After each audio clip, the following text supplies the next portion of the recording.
11-year-old suffocates in fridge in Old Harbour. Hi again and welcome. This is Links 007 TV News Report, and we'll be right back with the full details to come. Welcome to Links 007 TV News Report, providing you with the best in local and international news updates.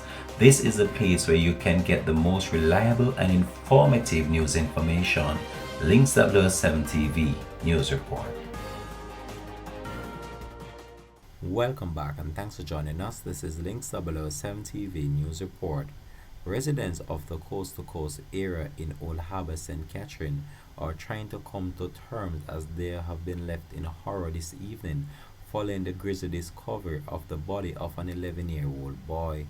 Residents told Links 007 TV News that the boy's siblings were reportedly playing a game and locked the 11-year-old in a fridge where it is believed he suffocated. More details will be provided in an updated news report. This has been Links 007 TV News Report. Thanks for watching.